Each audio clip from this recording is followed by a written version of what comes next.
साथियों, along with all Sumedha Kataria talks की ऊर्जा अपरिमित श्रृंखला की 5वीं कड़ी में आपका स्वागत है। रोलर कोस्टर राइड की मानिंद विगत 4 दशकों की जिंदगी ने एक चीज बखूबी सिखाई मुझे कि कुछ भी हो, अच्छा समय या बुरा समय, गम आए या तम, यश्क करें दिल रेजा रेजा, बस रुकना नहीं होता। चलना, चलते रहने का नाम ही जिंदगी है। ना हमें नेगेटिविटी को हावी होने देना होता है, ना आहलाद, शाबाशी, थपकी को चिरस्थायी मानना होता है। सब पड़ाव हैं, वन मस्ट गो ऑन।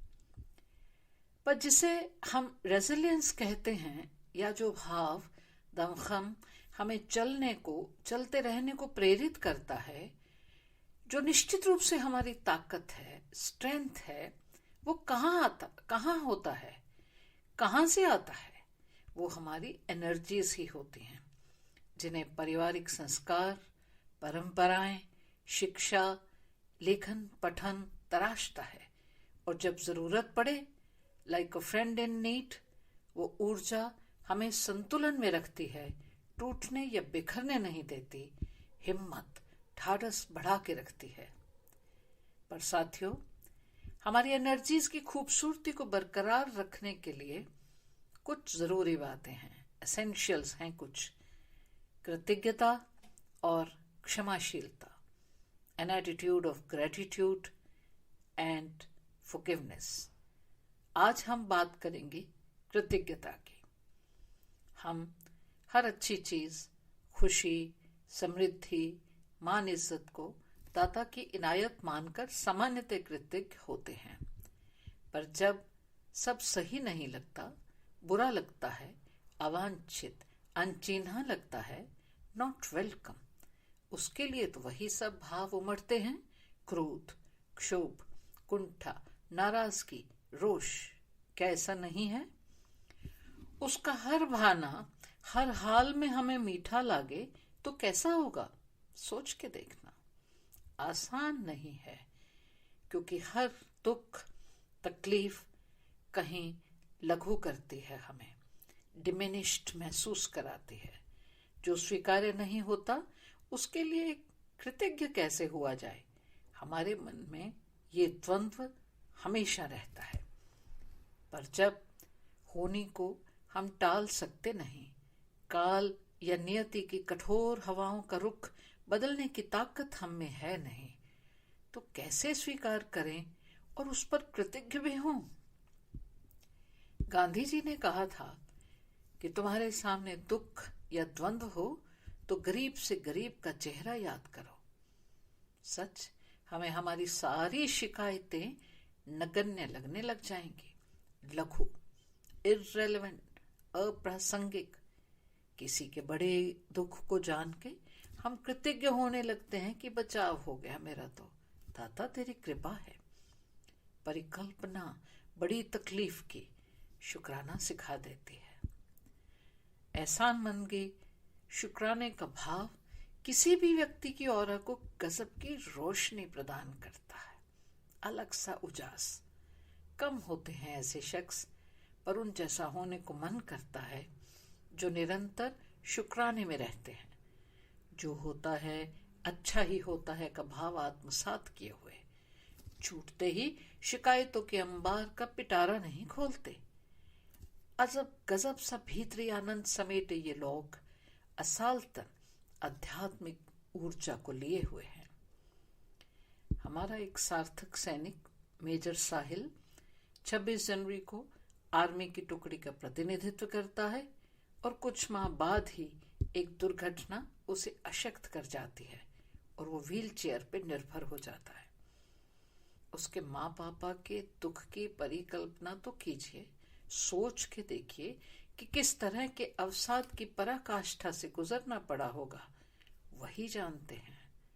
पर जब भी मिलते हैं, यही कहते हैं, जी रब का शुक्र है, हमारा बेटा है तो सही, हम देख तो सकते हैं उसे। और अब उसी रेसिलियंस के बल पे साहिल पैरा ओलंपिक की तैयारी कर रहा है, तीरंदाजी की। सलाम है साहिल और उसके पेरेंट्स को। We are proud of you. John Milton की 45 वर्ष की आयु में ही आंखें चली गईं, पर रोष और गम के बीच उनके भाव क्या निकले? They also serve who only stand and wait. सच, कृतज्ञता बहुत खूबसूरत बना देती है हमारी ऊर्जा को। आजमा के देख लेना। एक मेरी दोस्त हैं जिन्होंने हाल ही में अपने पति को खो दिया। उन्होंने एक एपिसोड को सुन के लिखा, I was depressed for losing out on companionship of 52 years. Thanks for pointing out that instead I could derive joy from memories of those 52 blissful years. सादर नमन मैडम वसुंधरा नाथ। गुरुबानी में आता है, सुख वेले शुक्राना, दुख वेले अरदास, हर वेले तेरा सिमरन। साथियों, कभी प्रकृति को करीब से देखने जानने का प्रयास किया है आपने? जरूर किया होगा। नेचर सच में बहुत बड़े आध्यात्मिक टीचर का रोल अदा करती है। हर रात के बाद दिन तो होता ही है, हर तूफान के बाद शांति। निरंतर निरंतर सूरज उग उग कर हर अंधेरे को लीलता चला जाता है, बिना थके, बिना हारे, बिना नागा। साथियों, आंखें भी खोलनी पड़ती हैं उजाले के लिए। आंखें भी खोलनी पड़ती हैं उजाले के लिए। केवल सूरज के निकलने से अंधेरा नहीं जाता। पतझड़ के बाद बसंत, गर्मी के बाद बरसात, सर्दी के बाद पुनः पुनः बसंती कोपलें खिलती हैं। जैसे वर्ड्सवर्थ ने कहा है, nature never did betray the heart that loved her. इसे प्यार करके तो देखें। बहुत अपनत्व और स्नेह के साथ प्रकृति सिखाती है हमें। हमारी नजर, हमारी सोच सीखना चाहे तो सही। The seasons come and go and come again to teach us gratitude. Sahir ने भी तो कहा है ना, ले दे के अपने पास फकत एक नजर तो है, ले दे के अपने पास फकत एक नजर तो है, क्यों देखे जिंदगी को किसी की नजर से हम। साथियों, प्रकृति की मानिंद जिंदगी भी चुपचाप हमें कृतज्ञ होना सिखाती चली जाती है। बचपन में एक कविता पढ़ी थी, भटकनों में अर्थ होता है, टूटना कब व्यर्थ होता है, जिंदगी कच्चे घड़े सी है, आंच देकर हर नया अनुभव पकाता है, भटकनों में अर्थ होता है।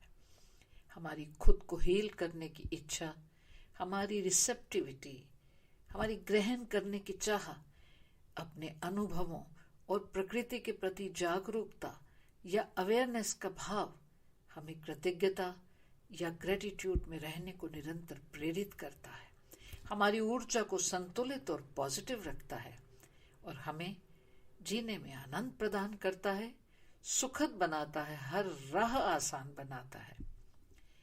अपनी अपरिमित ऊर्जा के साथ हम भी तो सूरज ही हैं, है ना साथियों? मस्त रहिए, खुश रहिए, कृतज्ञ रहिए, शुक्राने में रहिए। अपने कमेंट्स से जरूर अवगत करवाइएगा। जल्द ही फिर मिलेंगे। जय हिंद। जय हिंद।